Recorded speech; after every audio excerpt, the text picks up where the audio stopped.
నమస్కారం, లైవ్ షోకి స్వాగతం. ముందుగా కొన్ని వీడియోలు చూద్దాం. రిటైర్డ్ జస్టిస్ పిసి ఘోష్ విచారణ కమిషన్ తమ నివేదికలో క్రిమినల్ చర్యలకు అర్హమైన అనేక లోపాలు అవకతవకలను గుర్తించింది. నిర్లక్ష్యం, దురుద్దేశం, ఉద్దేశపూర్వకంగా వాస్తవాలను తొక్కిపెట్టడం, ఆర్థిక అవకతవకల వంటి అంశాలను ప్రస్తావించింది.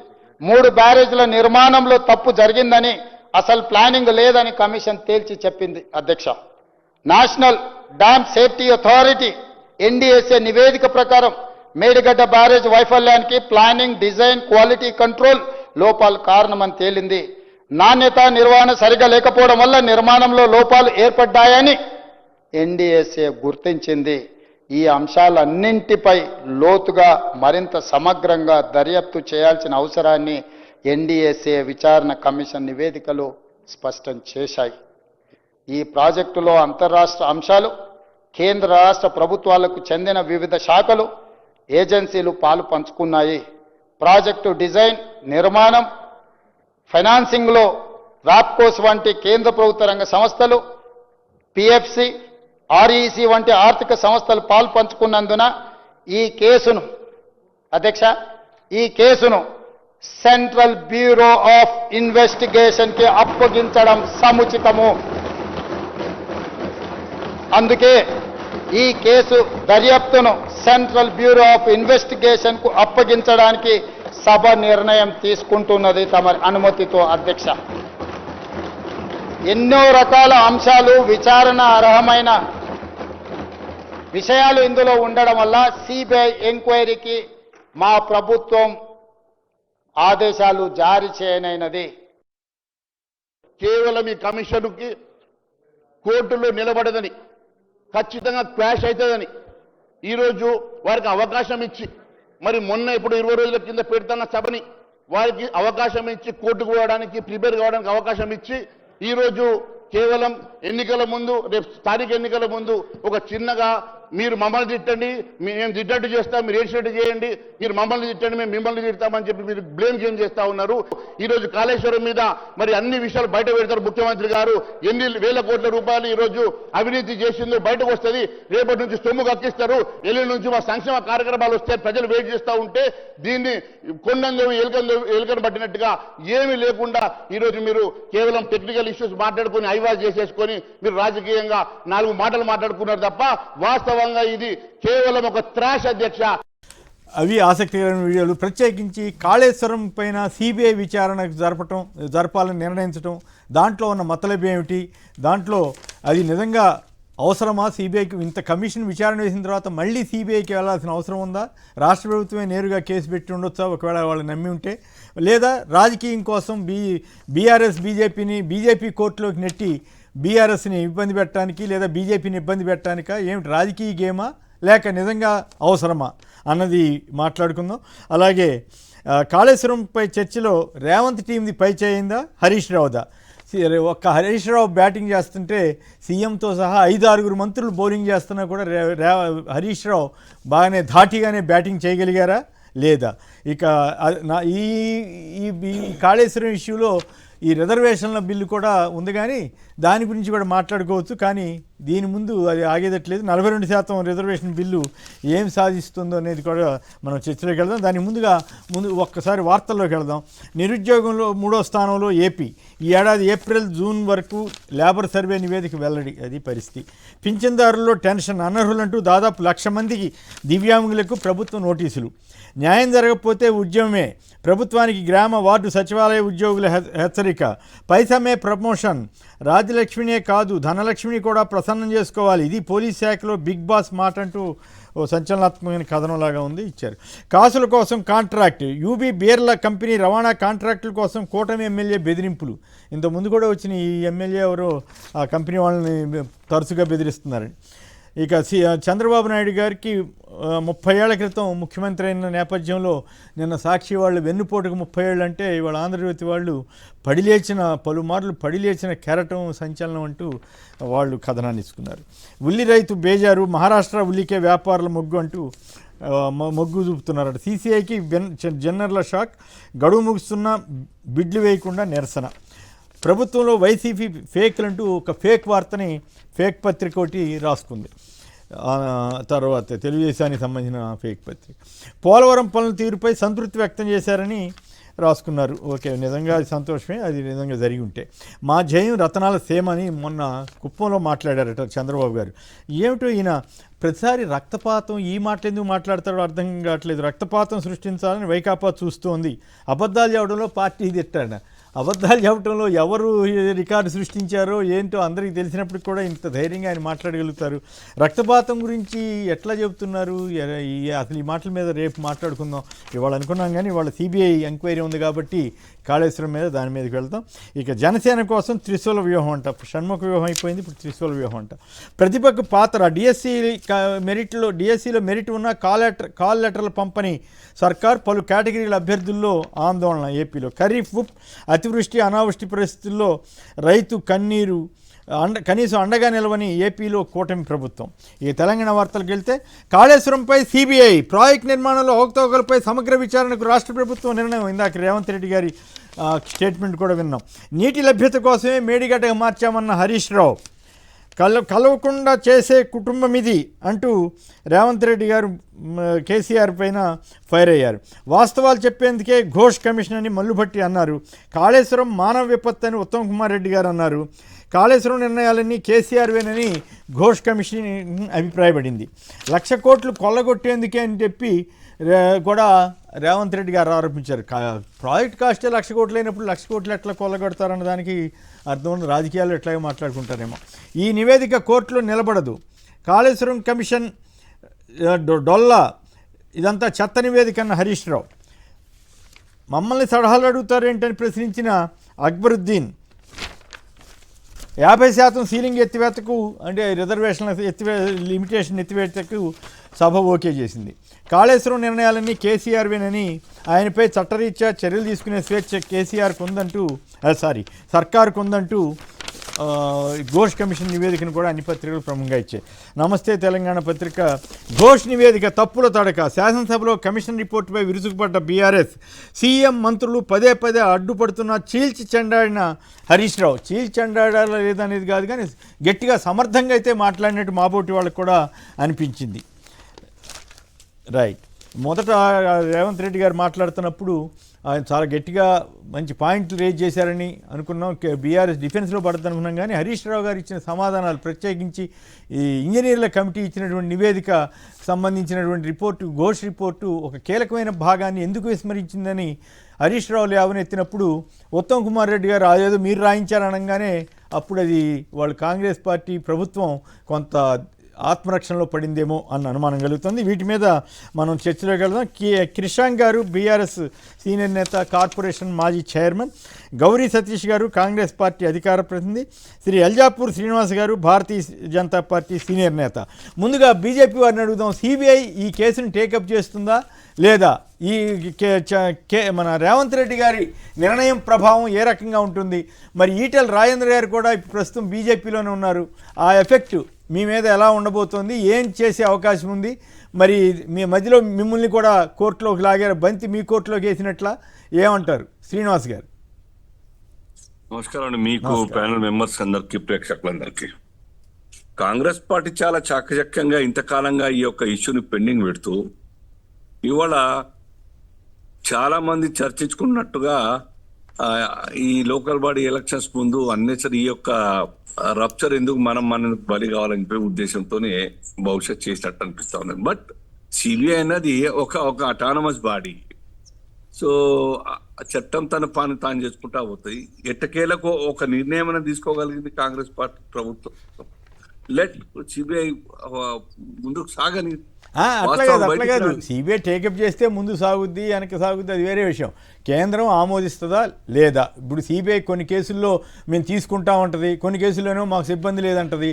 అంటే కేంద్రంలో ఉన్న ఏ పార్టీ అధికారంలో ఉంటే ఆ పార్టీ చెప్పినట్టుగా వింటుంది అనేటువంటి వాదన చాలా కాలంగా వినిపిస్తూనే ఉంది. గతంలో ఒక ప్రముఖుడి కేసుకు సంబంధించి హడావుడిగా కేసు టేకప్ చేసినటువంటి సిబిఐ ఇంకో ప్రముఖుడి దగ్గరికి వచ్చేసరికి మా దగ్గర సిబ్బంది లేదని కోర్టు వారికి చెప్పేశారు. సో అట్లా ఇప్పుడు సిబిఐని రంగప్రవేశం చేయిస్తారా లేదా? కేంద్రం వైఖరి ఏ రకంగా ఉంటుంది? మీరు గతంలో మీరు కూడా డిమాండ్ చేసేవారు కదా, సిబిఐ కావాలని. కొమ్మినేని గారు, ఇప్పుడు కేంద్ర ప్రభుత్వం ఇప్పుడు స్పందించాల్సిన అవసరం లేదు. సిబిఐ మరి వారు రిఫర్ అయిన తర్వాత సిబిఐ డిసైడ్ చేస్తుంది కదా. సిబిఐ డిసైడ్ CBI చేయదు సార్, వారి కేంద్రం manpower చెప్పినట్లే ఉందా చేస్తుంది.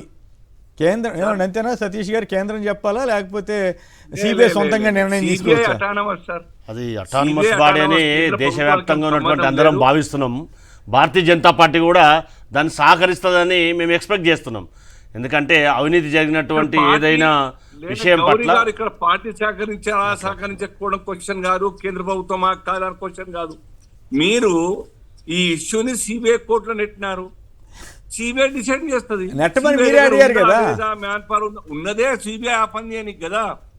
ఎక్కడైతే రాష్ట్ర ప్రభుత్వాల అధీనంలో ఉన్నటువంటి ఒక రాష్ట్రాల్లో ఇబ్బంది ఉన్నప్పుడు ఆ రాష్ట్ర ప్రభుత్వం ప్రత్యేకంగా తీర్మానం చేసి పంపితే సిబిఐ టేకప్ చేస్తే ఎంక్వైరీ కోసం. ఇక్కడ మీరు కూడా పీసీ ఘోష్ వేసినారు. ఎందుకు వేసినారు మీరు?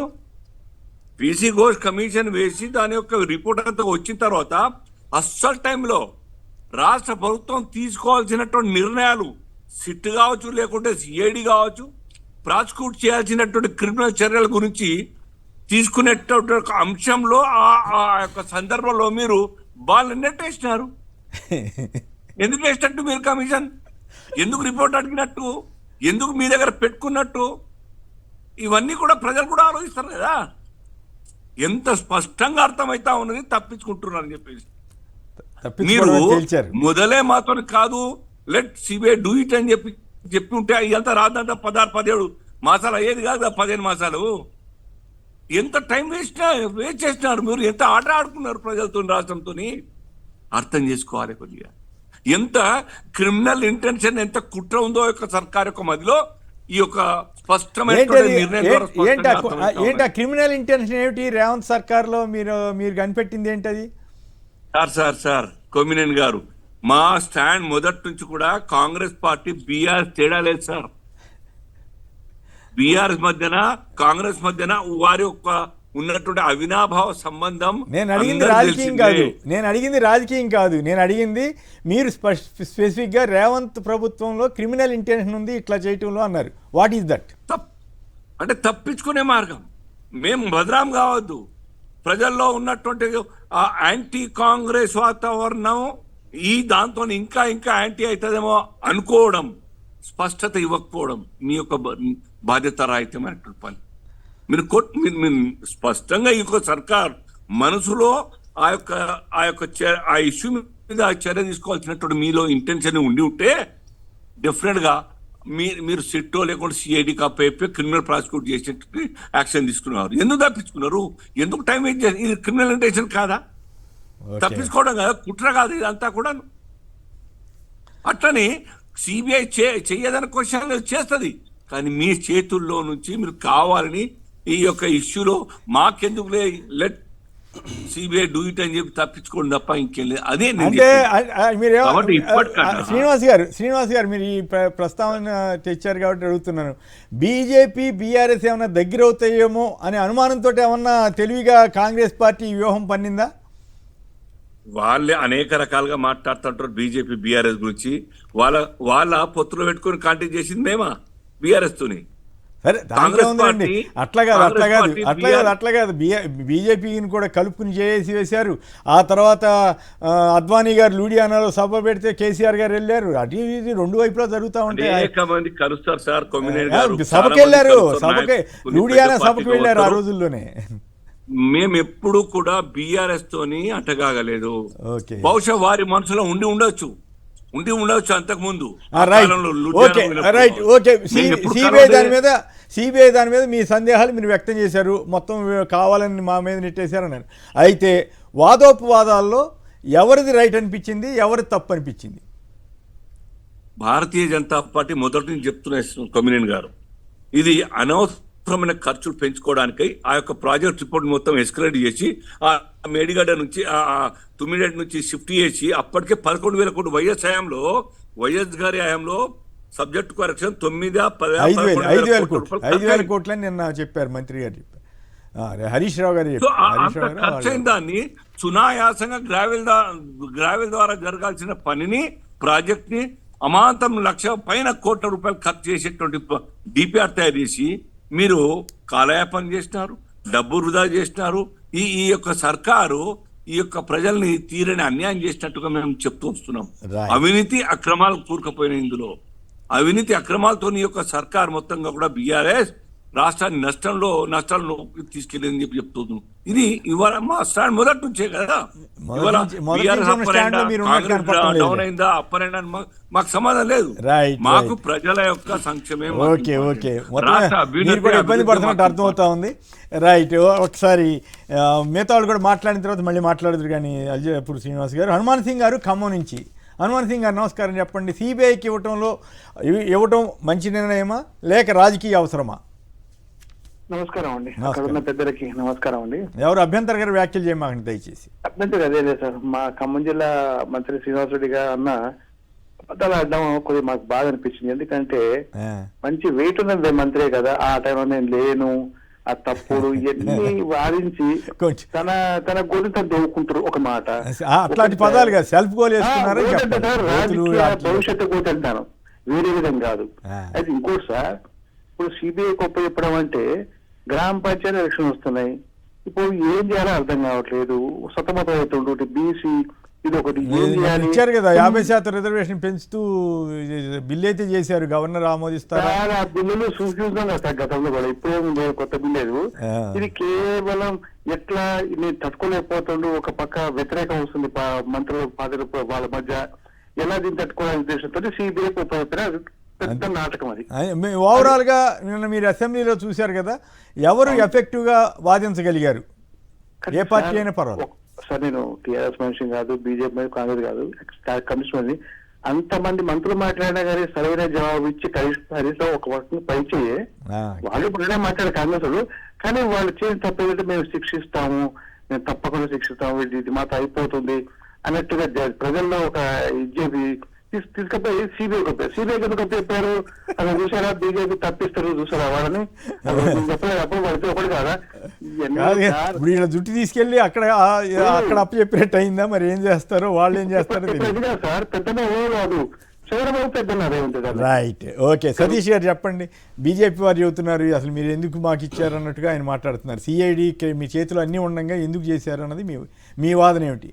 ముందుగా సిబిఐ నిర్ణయం కరెక్టా కాదా? ముందుగా చర్చల్లో పాల్గొంటున్న అందరికీ నమస్కారం తెలియజేస్తూ, మనం అందరం కూడా వాస్తవాన్ని ఆలోచన చేయాలి. గతంలో భారతీయ జనతా పార్టీ ఏం డిమాండ్ చేసిందో కూడా భారతీయ జనతా పార్టీలో ఉన్నటువంటి నాయకులు, అదే రకంగా ఇప్పుడు వాయిస్ వినిపించినటువంటి మా సీనన్న కూడా గుర్తు చేసుకోవాలి. మీకు ఏదన్నా ఎంక్వైరీ చేసిన తర్వాత కేంద్ర ప్రభుత్వానికి సిబిఐకి మీరు రిఫర్ చేయండి దమ్ముంటే అని మాట్లాడిరా మాట్లాడలేదో ఒక్కసారి ఆలోచన చేయాలి. ఎప్పుడు ఒక్కసారి ఉండండి, మనకు బాగా తెలుసు, ఒక సీనియర్ జర్నలిస్ట్గా మీకు బాగా తెలుసు, ఒక కేసును ప్రాపర్గా ప్రొసీడింగ్ చేయవలసినప్పుడు ప్రాపర్గా ఎంక్వైరీ చేయడానికి సమయం పడుతుందా పట్టదా?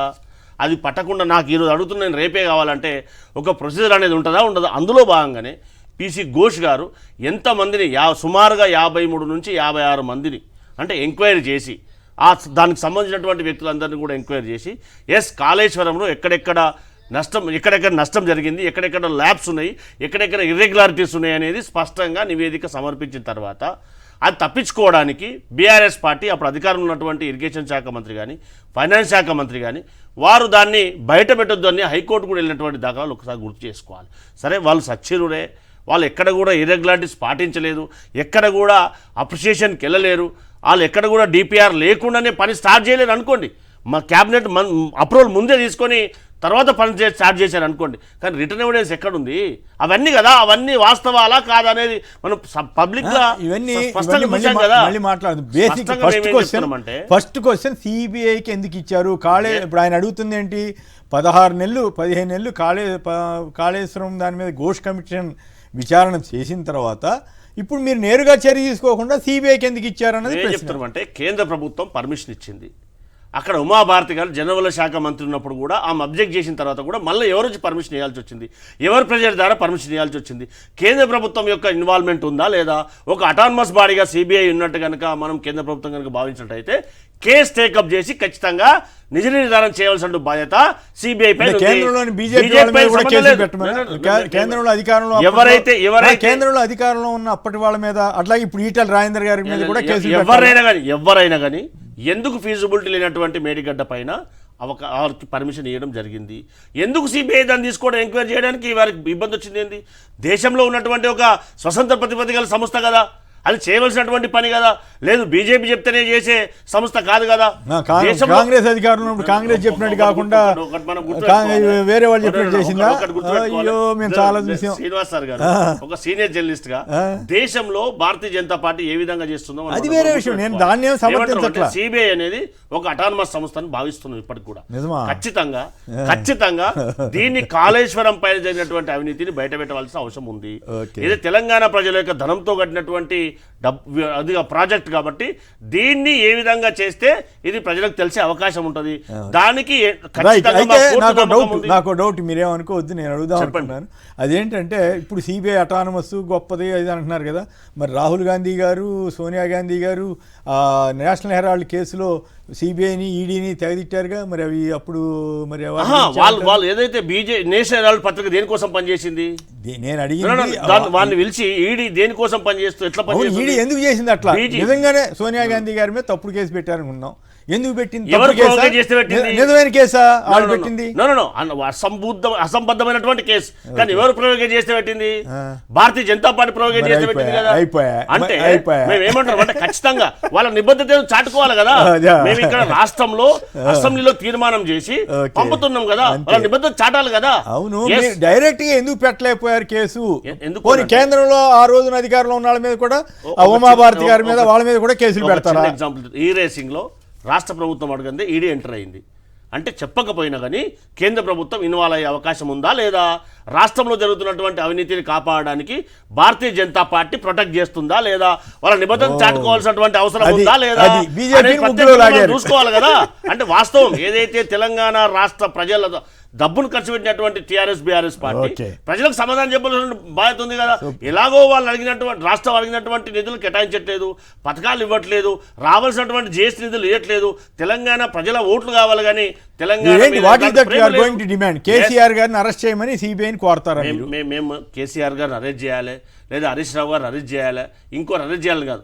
జరిగినటువంటి అవినీతిని బయటపెట్టి ఎవరైతే ఘోష్ కమిషన్ పెట్టిందన్నారు కదా, ఘోష్ కమిషన్ పెట్టిన తర్వాత ఏదైతే సిఫారసు చేసిందో దానికి అనుగుణంగా కేంద్రంలో ఇన్వాల్వ్ అయినటువంటి పెద్దలు ఎవరైతే ఉన్నారో వారందరి పైన కూడా చర్యలు తీసుకోవాలి. మేము తీసుకునే పరిధులు లేదు కాబట్టి వారి డిమాండ్ ఉంది కదా, వారు డిమాండ్ చేస్తున్నారు కదా. వారి డిమాండ్ ఒక్కసారి కాదు 10 సార్లు చేశారు. వారి దేంట్లో ఉండదండి, రాజకీయాలు కాదు కదా ముఖ్యం, రాష్ట్ర ప్రయోజనాలు ముఖ్యంగా. ఇవి రాష్ట్ర ప్రజల కృష్ణ గారు కూడా మాట్లాడిన తర్వాత మళ్ళీ మాట్లాడుతుంది. గౌరీ గారు మీరు మీరు డిమాండ్ చేసి రావు లేదా భారతీయ జనతా పార్టీ పరిపాలన మాత్రమే కాదు అంటే వెంటనే కేసును ప్రాపర్ గా ఎంక్వైరీ చేయాల్సిన అవసరం. ఒకసారి నగేష్ గారు బోయినపల్లి. నగేష్ గారు నమస్కారం, మాట్లాడండి. నమస్కారం సార్, నేను నాగేష్ బోయినపల్లి నుంచి మాట్లాడుతున్నా. ప్లీజ్. ఏసీబీ, ఈసీబీ, ఆర్సీబీ కాదు సార్, దాని మీద లక్షల కోట్లు ఇప్పటిదాకా దొరుకుతా ఉన్నాయి. ఒక్కొక్కరి దగ్గర 300 కోట్లు, 400 కోట్లు, అవన్నీ తీసుకొని ఏం చెప్పదలిచారు? నేను ఒకటే సార్, దాని మీద తీసుకున్న డబ్బులు వసూలు చేయాలి సార్ ఫస్ట్. దాని మీద ఒకరి దగ్గర మొన్న 300 కోట్లు, ఒకరి దగ్గర 400 కోట్లు, ఈ విధంగా చిన్న చిన్న దగ్గర ఇన్ని 100 కోట్లు దొరుకుతున్నాయి కాళేశ్వరం మీద పనిచేసిన వాళ్ళ దగ్గర. ఈఎన్సీ అరెస్ట్ మీద ఏసీబీ కేసా? మంది దగ్గర వసూలు చేసి బ్యాంకుల దగ్గర పైసలు కట్టేసి ప్రశాంత తెలంగాణ. Right, okay. అడిగింది ఏంటి, మీరు చెప్పేది ఏంటి? ఓకే, మీరు చెప్తే చెప్పారు సిబిఐ నిర్ణయం కరెక్టా కాదా అన్నది నా ప్రశ్న. అది తప్ప అన్నీ మాట్లాడారు, మీకేదో కోపం ఉన్నట్టుంది ఎవరి మీద. రైట్, కృష్ణ గారు చెప్పండి, ఏమిటి సిబిఐ నిర్ణయాన్ని మీరు ఎట్లా చూస్తారు? మీ పార్టీ ఎలాంటి అభిప్రాయంతో ముందుకెళ్తుంది? సిబిఐ తర్వాత ఈ మొత్తం బీజేపీ కోర్టులో వేయటం మీకు ఇబ్బందా, ఇంకా కన్వీనియంటా? కొమ్మినేని గారు, ముందుగా కాంగ్రెస్ ప్రభుత్వానికి శుభాకాంక్షలు. ఎందుకు? సక్సెస్ఫుల్లీ నిన్న రాష్ట్రంలో తీవ్రంగా యూరియా విషయం మీద రైతులు రోడ్ల మీద ఉన్నా కూడా దాని మీద ఒక్క సెకండ్ చర్చ పెట్టకుండా 4-5 గంటలు కాళేశ్వరం మీద చర్చ చేసేసి ఖతం చేసిరు కదా. దానికోసం వాళ్ళకి పూర్తిగా కూడా కంగ్రాచులేషన్స్. ఇంకొకటి కూడా వారికి కంగ్రాచులేషన్స్ ఏంటంటే తెలంగాణ రాష్ట్రం కోసం కొట్లాడి తెలంగాణ రాష్ట్రాన్ని సాధించిన కేసీఆర్ గారిపై వాళ్ళ బహుమతి వారు ఇచ్చింది, కాంగ్రెస్ పార్టీ ఇచ్చింది సిబిఐ కదా, దానికి కూడా వారికి కంగ్రాచులేషన్స్. ఇక పోగా ఇప్పుడు మీరు అన్న సబ్జెక్ట్ మీద కొంత कहीं पर भी अलग नजर नहीं आया. हम लोग हमेशा एक ही बात बोलते हैं, आपको क्या चाहिए, आइस और नाइस. आइस का मतलब income tax, CBI, ED. Nice का मतलब narcotics, income tax, CBI, ED. तो मोदी जी का फ्रंटल ऑर्गेनाइजेशन है ये फ्रंटल ऑर्गेनाइजेशंस को जब जब चुनाव आएंगे तब तब वो फ्रंटल ऑर्गेनाइजेशन को इस्तेमाल करने के लिए कोशिश. ఎప్పుడెప్పుడు ఎన్నికలు వస్తాయా మోదీ గారు వారి ఫ్రంటల్ ఆర్గనైజేషన్స్ని దింపుతారు. ఈడీ, ఐటీ, సిబిఐ అని పెద్దలు రేవంత్ రెడ్డి గారు నిన్న ఎవరైతే సిబిఐ మా మీదికి వదిలిర్రో పెద్దలు రేవంత్ రెడ్డి గారు మాట్లాడారు. ఇంకొక పెద్దలు కూడా सीबीआई और ईडी जैसी चीज नहीं है. ఎవరు? రాహుల్ గాంధీ గారు. बीजेपी का రాహుల్ औजार है. గాంధీ. ఆ. वो सीबीआई और ईडी जैसी चीज नहीं है. సిబిఐ, ఈడీ, वो बीजेपी का औजार है. బీజేపీకి ఔజార్, वो बीजेपी బీజేపీ సంస్థ, జేబు సంస్థలు. బీజేపీ అస్త్రాలు అవి. ఔజార్ అంటే వెపన్స్ అన్నాడు సార్. ఆ. చాలు ఇంకా చాలా పెద్దగా ఉన్నాయి. వద్దులే. చిన్నగా. ఆ. అంటే వాళ్ళ స్టాండ్ ఏంటిదో చూడండి. పూటకు ఒక మాట మాట్లాడేది కాంగ్రెస్ పార్టీ రేవంత్ రెడ్డి గారు. వారు ఇవాళ ఒకటే సార్, ఏంటిది దీనికి అజెండా అంటే, రేవంత్ రెడ్డి గారు ఒకవేళ కేసీఆర్ గారిని జైలు వేస్తే అయిపోయాయి. ఇక్కడ రేవంత్ రెడ్డి గారి ప్రభుత్వం ఏంటిది, రేపు ప్రజలు ఖచ్చితంగా ఓడగొడతారు. ఎందుకంటే ఇవాళ చేసిన పాపం ఏంటిదండి, టర్మ్స్ ఆఫ్ రిఫరెన్స్ ఏమని చెప్తుంది, వీళ్ళు పెట్టిన కమిషన్ ఫస్ట్ ఏంటిది ఎన్డీఎస్ఏ వచ్చింది, విజిలెన్స్ వేసిర్రు, మూడోది వాళ్ళ గోస్ కమిషన్ నెలల తరబడి ఇవాళ మొత్తం ప్రిపేర్ చేసిర్రు. ఇన్ని 3 విచారణలు. ఇంకొకటి ఏంటిది, ఎంత వారు ఏమన్నారు పెద్దలు మాట్లాడేటప్పుడు, ఒకటే రోజులో అయిపోతుందా ఏమన్నా అని. ఎన్డీఎస్ఏ ఒకటే రోజులు వచ్చింది సార్. ఈ కమిషన్ దాంట్లోనే డేట్ తెలుస్తున్నది. ఎస్ఎల్బీసీ టనల్ కాంట్రాక్టర్ బాధ్యుడా, ప్రభుత్వం బాధ్యతనా, ఇవాళకి కూడా తెలియదు. ఇవాళకి కూడా శవాలు రాలేదు. కానీ ఎస్ఎల్బీసీ టనల్ మీద ఎన్డీఎస్ఏ దిగలేదు సార్. కానీ ఒకటే రోజు హుటాహుటిన, ఎందుకంటే అప్పుడు ఎలక్షన్స్ ఉన్నాయి కాబట్టి రాహుల్ గాంధీ గారు కూడా హెలికాప్టర్ తీసుకొని వచ్చి ఈడ చూపెట్టారు కాబట్టి. సరే ఏదేమైనా కూడా రేపు ఏం చేస్తారు అని అంటే, రేవంత్ రెడ్డి గారు సేఫ్గా ఉండాలి అని అంటే కేసీఆర్ గారిని జైలు వేయాలి కేంద్రంలో ఉన్న బీజేపీ. వేయకపోతేనేమో ఇద్దరు ఒకటి వేస్తేనేమో నేను సేఫ్ కదా అనేసి. ఇలా అజెండా అంతే. ఈ మొత్తం 3 సంవత్సరాలు కూడా ఇదే టైంపాస్ చేస్తూ, ఎందుకంటే ఇక కేసు వీకెన్ అయిపోయింది. కేసు లేదు సార్. అందులో టర్మ్స్ ఆఫ్ రిఫరెన్స్ చెప్పింది ఏంటిదంటే కరప్షన్ అని అన్నది. ఎక్కడున్నది సార్ కరప్షన్? ఎందుకు ప్రాధాన్యత ఇచ్చినట్టు అనిపిస్తుంది. కరప్షన్ ఎంత జరిగింది ఒక ఫిగర్ చెప్పండి సార్. ఎంతసేపు మేడిగడ్డ లభ్యత గురించే చర్చ తప్ప సార్, మిక్సింగ్ ఆఫ్ సిమెంట్ విషయం మీద ఒక వాల్యూమే పెట్టారు. ఎంత సిమెంట్ వేయాలనో, ఎంత నీళ్లు పోయాలనో అది గుంపు మేస్త్రి గారు చెప్తారు కానీ కేసీఆర్ గారు చెప్పరు కదా. దానికి ఇప్పుడు అప్పటి సీఎం కేసీఆర్ గారిని మీరు బాధ్యులు చేస్తారా? ఇంకొకటి ఏంటిదంటే, అసలు నిజంగా ఇవాళ విచారణ ఫస్ట్ ఎక్కడ జరగాలి అని అంటే, ఫిగర్ ఇందులోనే ఉంది. మీరు మాట్లాడేటప్పుడు నేను అందుకే ఇంటరప్ట్ చేయలేదు. ఉత్తమ్ కుమార్ రెడ్డి గారు నిన్న మాట్లాడేటప్పుడు కిరణ్ కుమార్ రెడ్డి గారి టైంలో వరకు ప్రాణహిత చేవెళ్ళ మీద, అసలు ప్రాణహిత చేవెళ్ళ కాస్ట్ 38,000 crores. దాన్ని కూడా వాళ్ళు కూడా ఎస్కలేట్ చేసుకున్నారు. 8,000 కోట్ల నుంచి 38,000 కోట్లు వాళ్ళు ఎస్కలేట్ చేశారు. అఫీషియల్గా ఆన్ రికార్డ్ ఏమని చెప్పారు అని అంటే 11,000 కోట్లు మేము ఖర్చు పెట్టినాం అనేసి అన్నారు. సార్ విచిత్రం ఏంటంటే, ఎట్లా ఖర్చు పెట్టిరు వాళ్ళు? 38,000 కోట్లలో సుమారు 30% ఈజ్ 11,000 crores. ఇది పృథ్వీరాజ్ చౌహాన్ గారు, అప్పుడు మహారాష్ట్ర ముఖ్యమంత్రి గారు కిరణ్ కుమార్ రెడ్డి గారికి రాసిన లేఖ ఇది. అందులో ఒకటేలా నిన్న ఆల్రెడీ ఇవన్నీ హరీష్ రావు గారు చెప్పేసారు కూడా. It is requested that the Andhra Pradesh government should not proceed with unilaterally decided layouts and controls levels as it may lead to unfruitful expenditure. బొక్కలేయాలంటే ఫస్ట్ కాంగ్రెస్ ప్రభుత్వాన్ని వీళ్ళని వేయాలి సార్. విచారణ వాళ్ళ మీద జరగాలి. ఎందుకంటే అన్ఫ్రూట్ఫుల్ ఎక్స్పెండిచర్ అని నీ కాంగ్రెస్ ఉన్నోళ్ళు అందరు ఇప్పుడు క్యాబినెట్లు ఉన్నోళ్ళు. కానీ కేసీఆర్ గారు అట్లా కక్షతోని రాజకీయాలు చేయలేదు కదా సార్. ఆనాడు ఉత్తమ్ కుమార్ రెడ్డి గారైనా, శ్రీధర్ బాబు గారైనా, బట్టి గారైనా, అప్పుడు క్యాబినెట్లు ఉన్న దామోదర్ రాజనరసింహ గారైనా వాళ్ళ మీద కక్షపూరితంగా మేము ఏదో చేయాలి అని అట్లాంటిది ఏమీ కూడా చేయలేదు. పొలిటికల్ వెండేటా చేయలేదు. కానీ ఇవాళటి కాంగ్రెస్ వేరే. చంద్రబాబు నాయుడు గారితో చేతులు కలిపినప్పుడు కాంగ్రెస్ వేరే, ఇవాళ రేవంత్ రెడ్డి గారు అధ్యక్షులున్న కాంగ్రెస్ వేరే. దేశంలో సిబిఐ గురించి ఒకటి మాట్లాడతారు, ఇక్కడ ఇంకొకటి సిబిఐని ప్రేమిస్తారు. Autonomous body, CBI is autonomous body. ఎందు సార్ ఈ జోకులు? రాహుల్ గాంధీనే మీరు కాంట్రడిక్ట్ చేస్తున్నారు మీరు. అట్లా కాదు, ఇప్పుడు ఒక ఇంట్రెస్టింగ్ ఇదేంటంటే రాజకీయ వర్గాలనండి ఇవన్నీ.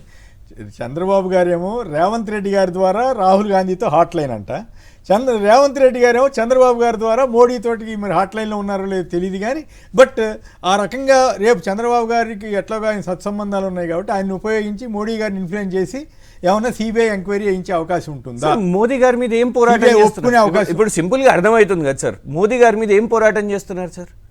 బిక్కుమని భయపడుతున్నారు. గట్టిగా కూడా యూరియా కొరత ఉన్నది అని కూడా చెప్పలేకపోతున్నారు. ఇది ఆర్టిఫిషియల్ కొరత, వాళ్ళు రైతులు కాదు, ఇదంతా మీడియా సృష్టి. రైట్, ఓకే, యూరియా కొరత కాదు. ఇప్పుడు అంటే దాంతోనే సిబిఐ విచారణకు బీఆర్ఎస్ భయపడుతోందా? ఏ మాత్రం కాదు సార్. సార్ ఆల్రెడీ మా పార్టీలో ఉన్న కొందరు నాయకులు ఒకళ్ళని జైలు వేసిర్రు, సుప్రీంకోర్టు ద్వారా బెయిల్ వచ్చింది. సుప్రీంకోర్టే చెప్పింది ఏం పెట్టిరయ్యా మీరు ఇంట్లో ముంగట, ఏం తీసుకురాలేకపోయారు అనేది. కవిత గారి మీద, కవిత గారి రైట్. ఇప్పుడు కేటీఆర్ గారి పేరు ఎట్లాగో తీసుకున్నారు. హరీష్ రావు గారి మీద ఒక కేసు పెట్టిర్రు, హైకోర్టు దాన్ని కొట్టేసింది. కేటీఆర్ గారి మీద పదే ఫస్ట్ టైం విచారణ, రెండోసారి విచారణ, మూడోసారి విచారణ, నాలుగోసారి విచారణ, అది ఎంతకు తేల్తలేదు. ఛత్తీస్గఢ్ పవర్ దాని మీద కూడా ఒక జస్టిస్ గారిని కమిషన్ పెట్టింది. అప్పుడు ఏమైంది? ఆయన పొలిటికల్ స్టేట్మెంట్స్ ఇచ్చారని సుప్రీంకోర్టే కాంగ్రెస్ పెట్టిన కమిషన్ చైర్మన్ని తీసేసింది. ఇప్పుడు వీరిని కూడా తీసుకుని వచ్చింది. మేము అనేది ఏంటంటే కేసీఆర్ గారికి ఎంబ్రాసింగ్గా ఉండదా ఈ పరిస్థితి? సార్ ఒకటి సార్, ఎంబారసింగ్ ఎందుకు ఉంటుంది సార్? ఆయన సాధించండి సార్, తెలంగాణ రాష్ట్రాన్ని సాధించండి. What he wanted to achieve, ఆయన ధ్యేయం, ఆయన జీవిత ఆశయం తెలంగాణ రాష్ట్రాన్ని సాధించండి. సార్ ఈ కమిషన్ రిపోర్టే చెప్తున్నది కదా సార్, కరప్షన్ అని ఇందులో లేదు, అన్డ్యూ హేస్ట్, తొందర ఉంది కేసీఆర్ గారు, బరాబర్ ఉంది సార్. దశాబ్దాల నుంచి లేని నీళ్లు తీసుకురావాలని ఆ తెలంగాణకు అని తొందర ఉండేనా కేసీఆర్ గారికి? బరాబర్ ఉండే. తెలంగాణ రాష్ట్రాన్ని సాధించాలనే తొందర ఉన్నా అంటే పక్కా ఉండే సార్. నిన్న అక్బరుద్దీన్ ఓవైసీ గారు పాయింట్అవుట్ చేశారు, ఆయన్నే అంటున్నాడు. ఇప్పుడు ఉత్తమ్ కుమార్ రెడ్డి గారు నిలబడి 1 ఎకరా కూడా మీరు కాళేశ్వరం ద్వారా నీరు పారించలేదంటే socio economic document, white paper document, Congress ప్రభుత్వం పెట్టిన టేబుల్ డాక్యుమెంట్స్లోనే 18 లక్షల ఎకరాలకు అందించగలిగింది అని అందులోనే చెప్తున్నది. నంబర్ 1. వ్యవసాయం పెరిగింది. ఇవాళ ఎందుకు రైతులు యూరియా అని ఎందుకు? నీళ్లు ఉన్నాయి, వ్యవసాయం పెరిగింది. అది కదా చెప్తున్నది. Food corporation of India general manager Ashwin Kumar Telangana is a rice bowl of India అని చెప్పిర్రు అని అంటే 2014 కంటే ముందు వీళ్ళ ప్రభుత్వంలో అట్లాంటి స్థితి లేకుండే కదా. సో మేము అనేది ఏంటంటే ఈ 11,000 కోట్లు ఎవరు మింగినరో అక్కడ విచారణ అది కూడా చేపట్టండి. బరాబర్ సార్. ఒకటి, ఇది కోర్టుకు పోయి ఉంటే ఇలా బీజేపీ వాళ్ళు కూడా చెప్తున్నారు, చదివిన వాళ్ళు అందరూ కూడా చెప్తున్నారు ఇవాళ అసలు ఇది కోర్టుకు పోతే నిలబడదు, ఈ కేసు మొత్తం నిలబడదు. ఎందుకంటే ఇక్కడ అల్టిమేట్గా ఆయన చేసిన నేరం ఏంటిదంటే తొందరపడ్డాడు కాబట్టి. లేదు సిమెంట్లో తక్కువ నీళ్ళు పోయండి, తక్కువ వేయండి అని. సో వీళ్ళ కేసు వీకెన్ అయింది కాబట్టి పొలిటికల్గా ఇవాళ తెచ్చుకోవడానికి దాన్ని ఏంటంటే రేపటి నుంచి మొదలు పెడతారు. ఏమైంది కేసీఆర్ గారిని జైలు వేయరా, ఏమైంది కేసీఆర్ గారిని జైలు వేయరా, వీళ్ళు కలిసి ఉన్నారు అందుకే జైలు వేస్తలేరు అని ఈ పొలిటికల్ నరేటివ్ తీసుకుపోవడానికి మాత్రమే ఇది సిబిఐకి అప్పచెప్పడం జరిగింది. రైట్. రామకృష్ణ గారు ఖమ్మం నుంచి. రామకృష్ణ గారు నమస్కారం, మాట్లాడండి, మీరేమంటారు? నమస్కారం సార్. నిన్న మొత్తం మీద బీఆర్ఎస్ కి కేసీఆర్ గారికి ఒక మంచి జరిగింది సార్. ఏం జరిగిందంటే 1,00,000 కోట్ల అవినీతి నుంచి 7,000 కోట్ల అవినీతికి వచ్చింది సార్. 7,000 కోట్లు కూడా అవినీతి అని అనలేం కదా. సరే సార్, ఓకే సార్, దాంట్లో కొంత పిల్లర్లకు ఓకే సార్. అయితే దాన్ని ఆల్రెడీ రేవంత్ రెడ్డి గారికి ముందే అర్థం ఏం చెప్పిండంటే ఆయన్ని మేము జైలు పెట్టే పర్లేదు, ఆల్రెడీ ఇది మన ఫామ్ హౌస్ లో పెట్టేసిన అన్నప్పుడే ఆయన చేతులు ఎత్తేసింది సార్. డోలు పని అయిపోయింది. ఇక మధ్యలో గొప్ప చెప్తే మధ్యలో ఏమైనా చూడదు అని డోలు తాటాక చెప్పులు. మరి ఇప్పుడు సిబిఐ అంటున్నారు కదా, దీని మీద ఏమంటారు? సిబిఐ అంటున్నారు సార్. మధ్యలో ఏం చేస్తారు? మధ్యలో ఆల్రెడీ నిన్న వెళ్ళిపోయారు సార్ బయటికి. వాళ్ళు అయిపోయింది, వాళ్ళకు అర్థమైంది 7,000 కోట్ల కోసం మేము పోయి ఇవన్నీ మీ ఆడ పక్కన పెడతామని బీజేపీ వాళ్ళు నిన్న వాకౌట్ చేశారు. నిన్న కరెక్ట్ మాట్లాడిన వాళ్ళు ఎవరు సార్? ఎంఐఎం సార్ మాట్లాడారు సార్. కరెక్ట్ ఎంఐఎం మాత్రం పర్ఫెక్ట్ గా అసలు మీరు చేసిన 7,000 కోట్ల 3,000 కోట్ల రూపాయలు పెట్టి మీరు ఈ విచారణ చేయడం ఏంటి? 1 ఎకరానికి రాకపోతే ఇంత పెద్ద ప్రాజెక్టులు కట్టితే ఇది ప్రపంచం అబ్బురపరిచే ప్రాజెక్ట్ ని పట్టుకొని మీరు ఏదో ఒక 2 కుంగిపోతే మన అక్కడ డ్యామ్ ఉందండి, మన పోలవరం డ్యామ్ అన్నిసార్లు గురించి దాని గురించి ఎన్డీఎస్సీ పట్టించుకోదు. మీకు అనుకూలంగా ఉంటే ఒక రకం, అనుకూలంగా లేకపోతే ఒక రకం అనేది ఇప్పుడు ఈ బీజేపీ వాళ్ళకి అర్థమయ్యే వాళ్ళు బయటకు వెళ్ళిపోయారు సార్. ఇది ఏం చేయాలి, సిబిఐ పట్టించుకోదు అని ఏం జరగదు సార్. ఇది ఆల్రెడీ కడిగిన ముత్యాలాగా బయటకు వచ్చినట్టు సార్ నిన్నటితోటి వాళ్ళే సర్టిఫికేట్ ఇచ్చినట్టు అయిపోయారు సార్, వీళ్ళే ఇచ్చారు సార్. ఓకే, మీరు సమాధానం చెప్పండి. ఆయన అన్ని కూడా సమాధానం చెప్పొచ్చు. సరే, వారు కడిగిన ముత్యంలాగా వచ్చిండ్రా, ఏం చేసిర్రా, తెలంగాణ రాష్ట్రాన్ని దోసుకోవడానికి తొందర పడరా, లేకపోతే 2004 కంటే ముందున్నటువంటి కేసీఆర్ గారి కుటుంబమే కాస్తెంత, కాళేశ్వరం కట్టిన తర్వాత ఆస్తెంతనో యావత్ సమాజం అంతా కూడా చూస్తూ ఉంది. ఇప్పుడు ఆయన రేజ్ చేసిన ఒక్క నిమిషం మీరేమనుకోవద్దు, ఆయన రేజ్ చేసిన పాయింట్లు అవే. అసలు ఈ రిపోర్ట్ లో ఎక్కడ అవినీతి జరిగిందనేది చెప్పలేదు కదా అనేది పాయింట్. మనం ఏం చెప్తున్నామంటే, కాంగ్రెస్ పార్టీ ప్రజాప్రభుత్వం ఏం చెప్తుందంటే, తెలంగాణ రాష్ట్రంలో 2004 కంటే ముందు ఇందాక చెప్పిండు ఆయన లక్ష్యం నెరవేరింది అంటున్నాడు.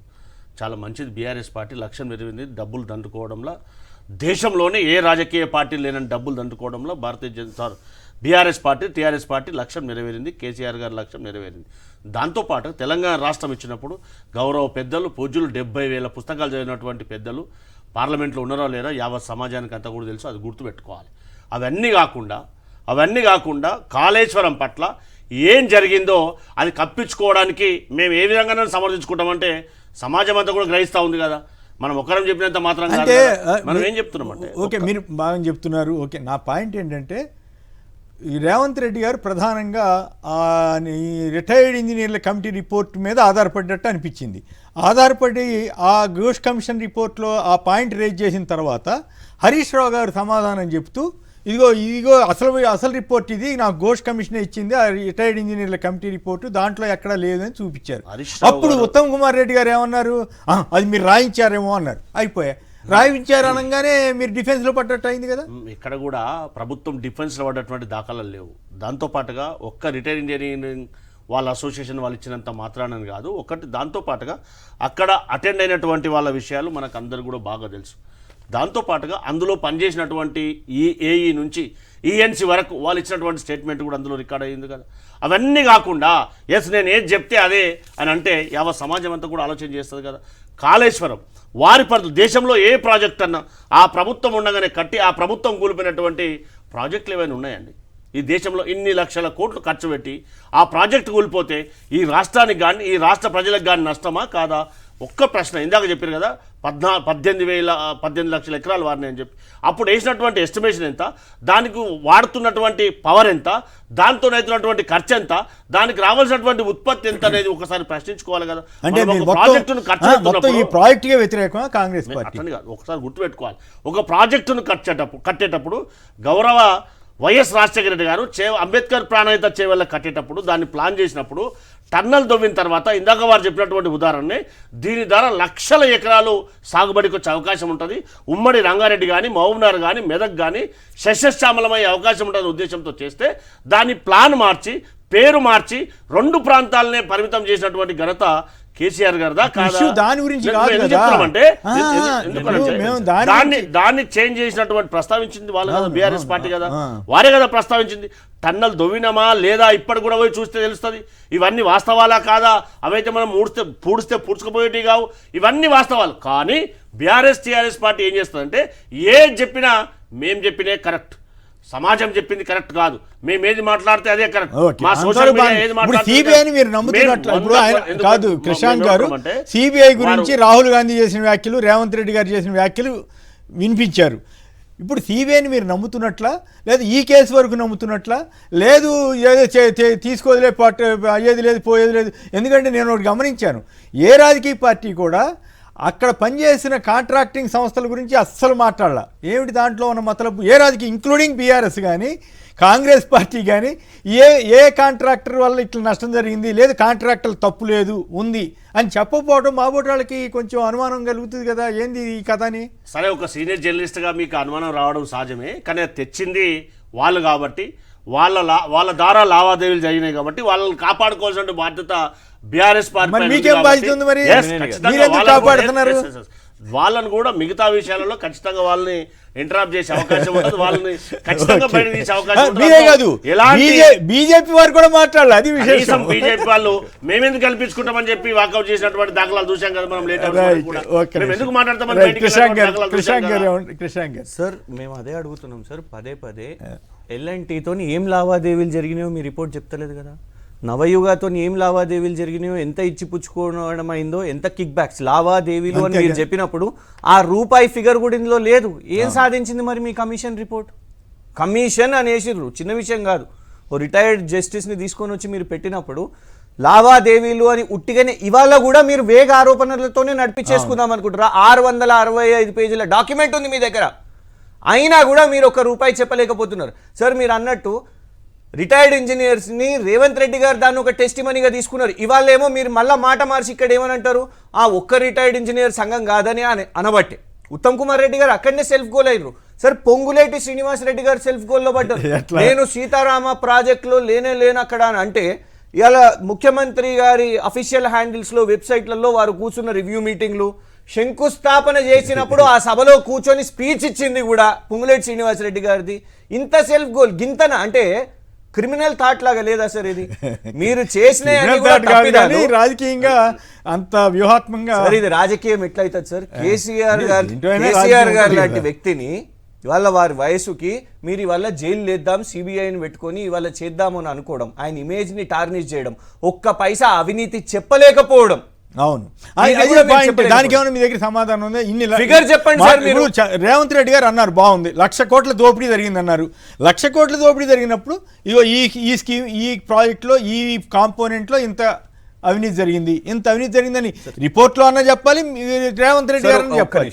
లా గ్రాడ్యుయేట్గా నేను ఏమంటానంటే sir, criminal intent, what is the criminal motive అనేది చూస్తుంది. అవును, ఇక్కడ ఆయన క్రిమినల్ ఇంటెంట్ ఏంటిది? నీళ్లు తేవడమా, ప్రాజెక్ట్ కట్టడమా, అవినీతి? ఆ అవినీతి విలువ ఎంత మీరు చెప్పాలి.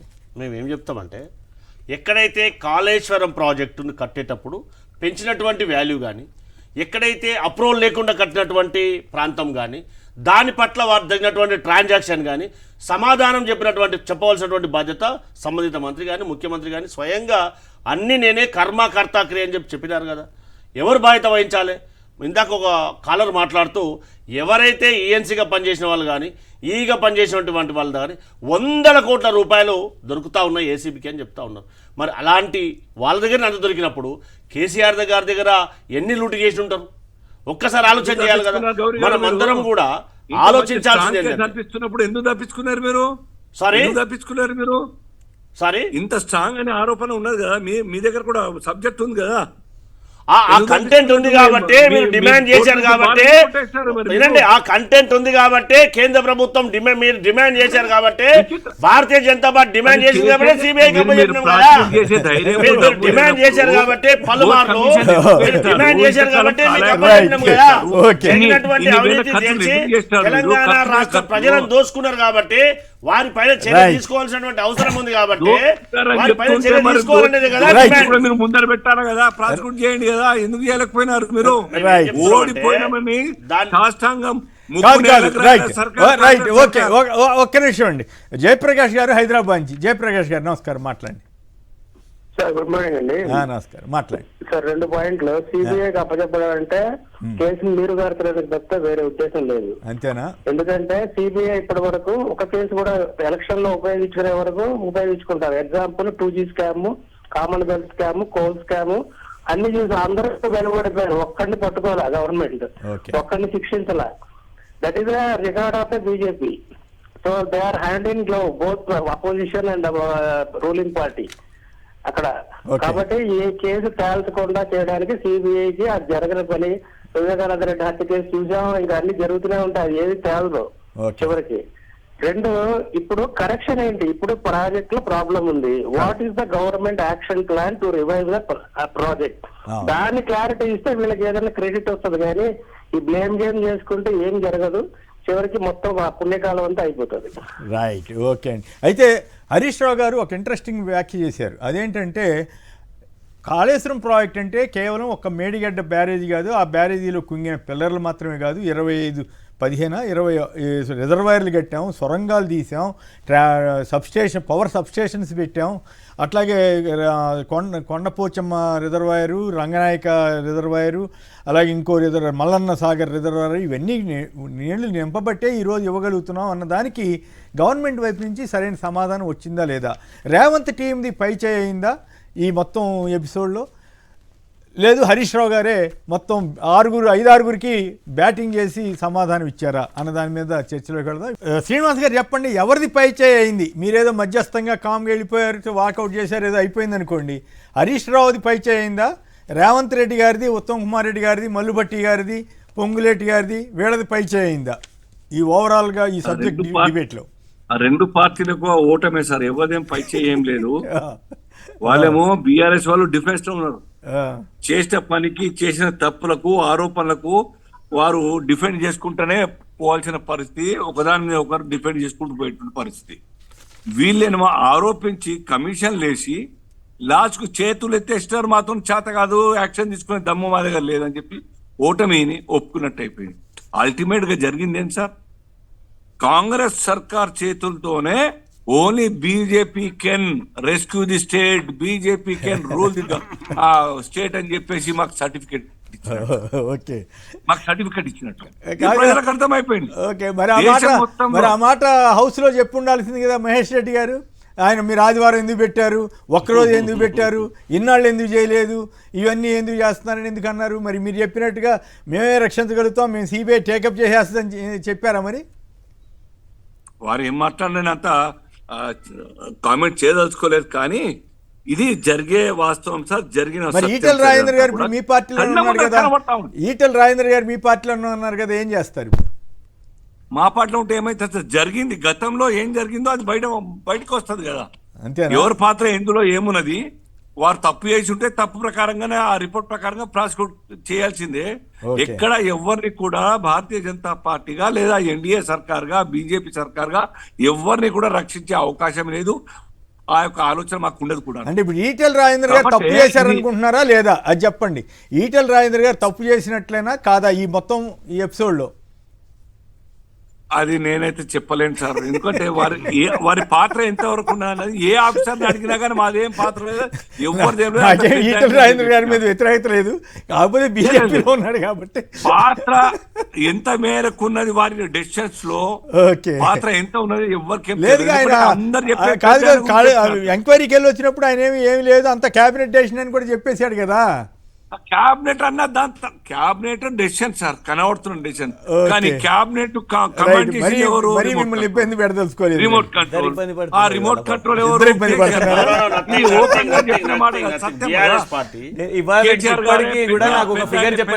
అవినీతి జరిగింది అనేది 1,00,000 కోట్లని మామూలుగా అనేస్తారు, ప్రాజెక్ట్ కాస్ట్ 1,00,000 కోట్లు అయితే 1,00,000 కోట్లు ఎట్లా? బీజేపీ 1,00,000 కోట్లు ఎప్పుడు అనలేదు, జరిగి ఉంటాయి. ఒక్క నిమిషం రైట్, మీరు చెప్పండి, ఎవరిది రేవంత్ గారిది పై చేయిందా, హరీష్ రావు గారిది పై చేయిందా? ఖచ్చితంగా మా ప్రభుత్వం చేసినటువంటి ఆరోపణలకు బీఆర్ఎస్ పార్టీ తప్పించుకునే ప్రయత్నంలో భాగంగా అబద్ధాలు చెప్పడానికి సక్సెస్ అయింది అనేది మనం అందరం కూడా ఆలోచన చేయాలి. ఎందుకంటే అబద్ధాలు చెప్పడం, ఎందుకంటే అబద్ధాలు చెప్పి తప్పించుకునే ప్రయత్నం చేసింది, అబద్ధాలు చెప్పి తప్పించుకునే ప్రయత్నం చేసింది. కానీ రేవంత్ రెడ్డి గారు కానీ, బట్టి విక్రమార్క గారు కానీ, మిగతా వాళ్ళు చేసినటువంటి మా శ్రీధర్ బాబు గారు కానీ మాట్లాడినటువంటి మాటలకు సమాధానం చెప్పలేక అబద్ధాలు చెప్పి తప్పించుకునే ప్రయత్నం చేసింది. దాంతోపాటుగా ఏదైతే కాళేశ్వరం విషయంలో వారు చేసినటువంటి అవినీతి ఈ సమాజానికి చెప్పడానికి శాయశక్తుల ప్రయత్నం చేసినాం ప్రజాప్రభుత్వం ద్వారా.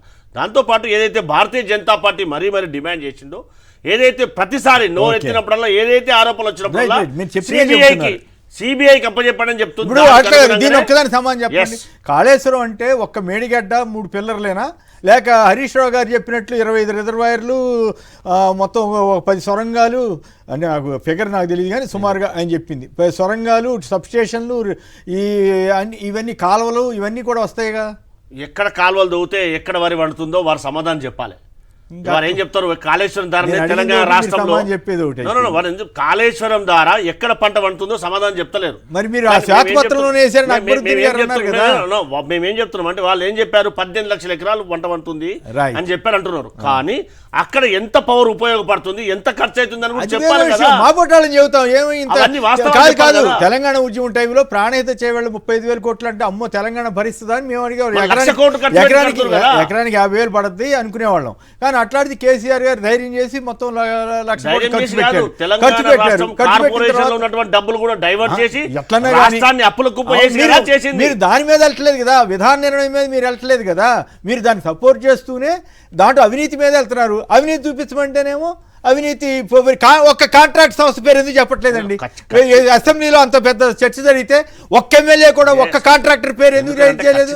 కాంట్రాక్టర్ల సంబంధం లేకుండా కేసీఆర్ ఒక్కలే తీసుకున్నారా? వాళ్ళు ఇచ్చినటువంటి కాంట్రాక్ట్ పాటగా చేసి ఇచ్చారు కాబట్టి ఎట్లా ఇచ్చిన ఒక్కరు కాదు, వాళ్ళు ఇచ్చినటువంటి వాళ్ళు కదా. ఫైనల్ గా కృషాంక్ గారు ఎట్లా చెప్పండి, రేవంత్ రెడ్డి గారి పై చేయ, హరీష్ రావు గారి పై చేయ? సార్ తెలంగాణ ప్రజల పై చేయి ఉండాలి కదా సార్. అల్టిమేట్లీ విషయం, కాళేశ్వరం కట్టింది ప్రజల కోసం సార్. మీరు వాళ్ళు చూడండి సార్, మీరు అడిగినరు కాళేశ్వరం అంటే ఏంటిది అని. వారు చూసిరో లేదో మాకు తెలియదు, కానీ కాళేశ్వరం అంటే ఒకటి ఆ 3 బరాజులు మాత్రమే కాదు సార్. 15 రిజర్వాయర్లు, 19 సబ్స్టేషన్లు, 21 పంప్ హౌస్లు, 203 కిలోమీటర్ల టనల్లు, 1531 కిలోమీటర్ల gravity canal, 141 TMC storage capacity. అయిపోయింది sir, 141 TMC storage capacity sir. Sir ఒకటే చెప్తున్నాను, 16 మే 2007లో 17,000 కోట్లు ఉన్నది. దాన్ని 17 డిసెంబర్ 2008కి 38,000 కోట్లు అయింది సార్. కేవలం కొన్ని నెలల్లోనే కాస్ట్ ఎస్కలేషన్ అయింది. డిజైన్ మార్పులు మేము అదే అంటున్నాం సార్. దానికే జైల్లో వేస్తారా సార్? ధర పెరిగిందంటే సార్ 2008 నుంచి 18 వరకు సిమెంట్ ధర పెరగదా, ఐరన్ ధర పెరగదా, ఎన్నో ధరలు, ట్రాన్స్పోర్టేషన్ ధరలు కూడా పెరుగుతూ ఉంటాయి. ఇవన్నిటికీ కూడా మీరు ఇవాళ సిబిఐకి ఇస్తాము సార్. వారు ఒక మాట అన్నారు, బీజేపీ వారు, మీరు బీజేపీ ద్వారానే ఈ రాష్ట్రం సెక్యూర్ అవుతుంది మంచిది అని అంటే మీరు అనడం ఏంది, వీరు దానికి వత్తాసు పలకడం అన్నట్టే. సిబిఐ ద్వారానే మేము తెలంగాణలో రాజకీయం చేయగలుగుతామని బీజేపీ ఒప్పుకున్నట్టు ఇప్పుడు. అండ్ దానికి వీరు మార్గం ఇస్తున్నట్టు, రాజమార్గం సిబిఐ ద్వారా ఇవాళ రండి, మీరు బీజేపీ రండి అని చెప్తున్నట్టు కదా సార్.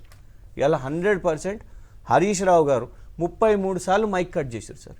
వీరే లిస్ట్ చెప్పారు. జనరల్ గా అంటే అసెంబ్లీలో గవర్నమెంట్ ఇబ్బంది పడినప్పుడల్లా అపోజిషన్ వాళ్ళు బాగా మాట్లాడుతున్నారు అనుకోండి, డైవర్ట్ చేస్తారు. అది న్యాచురల్ గా లిస్ట్ వారే చెప్పారు కదా సార్. ఎక్సైజ్ శాఖ మంత్రి జూపల్లి గారు, సినిమాటోగ్రఫీ మంత్రి కోమటిరెడ్డి వెంకటరెడ్డి గారు, జూపల్లి గారు కూడా సెల్ఫీ గోల్ వేసుకున్నట్టు అయింది. అసలు ఏమి అక్కడ నీళ్లు ఇక్కడ నీళ్ళకి మధ్యలో ఎక్కడ నీళ్లు రావంటే నువ్వు ఒక 20 వాగుల పేర్లు చెప్పి ఇదంతా నీరంతా అక్కడికే వస్తుంది సార్. ఇవాళ వీళ్ళ కమిషన్ రిపోర్ట్ లోనే shortage of water in SRSP అనేది మెన్షన్ చేసి ఉంది సార్. ఓకే, అంటే వీళ్ళు ఇప్పటి వరకు ఎస్ఆర్ఎస్పి మేం చేసినాం అని చెప్పుకున్న దాన్ని కాళేశ్వరం ద్వారా స్థిరీకరణ జరిగింది SRSP అని. ఫైనల్ గా మీరు చెప్పేదంటే దీంట్లో అవినీతి అనేది చూపించలేకపోయారంటారా సార్? వారు అవినీతి అనేది చూపెట్టలేకపోయినరు. తెలంగాణ ప్రజల టైం వేస్ట్ చేస్తున్నారు, ధనాన్ని వేస్ట్ చేస్తున్నారు. అండ్ వీళ్ళ గోల్ ఏంటిదంటే సార్, మాకు భయం ఏంటిదంటే ఇవాళ మేము నిర్మాణం చేసిన సచివాలయంలో వీళ్ళు ఉన్నారు, పోలీస్ కమాండ్ కంట్రోల్ రూమ్ లో వీళ్ళు ఉన్నారు. కానీ అదే కాళేశ్వరాన్ని కేవలం ఒక్క పిల్లర్ అయితే మొత్తం కాళేశ్వరం కూడా కూలిపోవాలని రోజు క్షుద్ర పూజలు చేస్తున్నారు సార్. వీళ్ళు చేసే ఆ లక్షణం 100% శ్రీనివాస్ గారు సార్, వీళ్ళు దాని పేరు పెట్టినది కాబట్టి వాళ్ళు మాట్లాడుతున్నారు. శ్రీనివాస్ గారు మాటలు మాట్లాడే ముందు జాగ్రత్త మాటలు మాట్లాడారు. అవును కదా, కూలేశ్వరం అని ఎట్లా అంటారు మీరు? కూలేశ్వరం అని ఎట్లా అంటారు మీరు? ఒక పేరుని కాళేశ్వరం, దేవుడి పేరున్న ప్రాజెక్ట్ ని కూలేశ్వరం ఎట్లా అంటారు సార్ చెప్పండి? 5 పిల్లర్లు కూలిపోయిన స్వయంగా హరీష్ రావు గారు కదా చెప్పింది హౌస్ లో నిన్న. మరి ఒక్క పిల్లర్ ఎట్లా అంటారు? 4 లేదా 2 కూలిపోయినాయా లేదా? 5 పిల్లర్లు కూలిపోయినాయి కదా. కూలడం వేరే, కుంగడం వేరే. పగుళ్ళు వచ్చినాయి. ఎంత పెద్ద పగుళ్ళు వచ్చినాయి? అంటే హరీష్ రావు గారు అనేక ఎగ్జాంపుల్ చెప్పారు. అసలు కాళేశ్వరంకి ఎప్పుడైనా పోయిరా మీరు? కాళేశ్వరంకి ఎప్పుడైనా పోయిరా మీరు? ఇప్పుడు గతంలో ధవళేశ్వరం దగ్గర బ్యారేజ్ ఉండేది, కాటన్ దొర కట్టింది. అది విపరీతమైన వరద వచ్చి కొట్టుకుపోతే ముఖ్యమంత్రిగా ఉన్న వెంగళరావు గారు అక్కడ దగ్గర కూర్చుని కట్టించాడు సార్. అది మళ్ళీ అక్కడి వాళ్లకు కృతజ్ఞత ఉన్నది కాబట్టి కాటన్ దొరకు విగ్రహం కట్టిర్రు. ఇక్కడనేమో కేసీఆర్ గారికి సిబిఐ. Yes, ఇక్కడ దొర కట్టింది కూలిపోతే ఆయన పేరులోనే కాబట్టి ఈ దొర ఫామ్ హౌస్ లోనే ఉంది కదా పర్మనెంట్ ప్లేస్. రైట్. అదే సార్ కూలింది కోరుకుంటున్నారు, మొక్కుకుంటున్నారు. సరే నేను శుద్ర పూజలు మొక్కుకుంటున్నారు సార్, రోజు కూలిపోవాలని మొక్కుకుంటున్నారు సార్. వీళ్ళు అదే పని మీద ఉన్నారు. కళ్ళ మంట, వీళ్ళు చెయ్యలేని మేము చేసినాం కాబట్టి కళ్ళ మంట వీళ్ళకు. అంతే. కళ్ళ మంటనా కడుపు మంటనా చేసి చూపెట్టండి, చేసి చూపెట్టండి. మీతో ఏమైంది? ఒక ఫ్లైఓవర్ కూడా కట్టలే మీరు ఇవాళ వరకు. ఫ్లైఓవర్ కూడా రిబ్బన్ కటింగ్ చేస్తున్నారు. MMTS ఎవరు తెచ్చిండ్రు? ఇప్పుడు వచ్చిన తర్వాత మెట్రో ఎవరు తెచ్చిండ్రు? 2 సంవత్సరాల్లో మెట్రో కాంగ్రెస్ పార్టీ తేలేదా? 2 లక్షల కోట్ల తెలంగాణ ఎవరు ఇచ్చిందండి?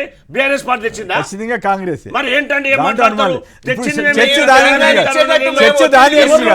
చర్చ దాని గురించి కాదు. కాళేశ్వరం కాదండి. కాళేశ్వరం దాంట్లో ఒక కాంట్రాక్టర్ పేరు ఎందుకు సీఎం గారు కానీ మంత్రులు కానీ ఎందుకు రేట్ చేయలేదు? అట్లాగే వీళ్ళు మాట్లాడలేదు, వేరే విషయం. అంతేకాదు రిటైర్డ్ ఇంజనీర్ల కమిటీ దాని మీద సరైన సమాధానం ఎందుకు చెప్పలేకపోయారు ఉత్తమ్ కుమార్ రెడ్డి గారు? పైగా మీరు రాయించారు అనగానే అయిపోయింది కదా. ఉదాహరణ చెప్తున్నా. అట్లాగే ఆర్గ్యుమెంట్స్ లో కానీ ఒక్కటి మాత్రం వాస్తవం. నాకు అర్థమైంది ఏంటంటే హరీష్ రావు గారు వెల్ ప్రిపేర్డ్. అరే ఉత్తమ్ కుమార్ రెడ్డి గారు NSDA గురించి ప్రస్తావించగానే లోక్సభలో నువ్వు వ్యతిరేకించావు చూడబోయే స్వామి అని చెప్పి అబద్ధం కాదు కదా. అరే లోక్సభలో రికార్డు చెప్తే అబద్ధం అంటారు. అది నేను హరీష్ రావు గారు చెప్పిన దాంట్లో దీంట్లో అవినీతి ఉందా లేదా అన్నదానికి నేను చెప్పలేదు. కానీ పెద్ద బద్దం మనం చూసినాం కదా సార్. రాహుల్ గాంధీ గారు, రేవంత్ రెడ్డి గారు సిబిఐ గురించి మాట్లాడారు.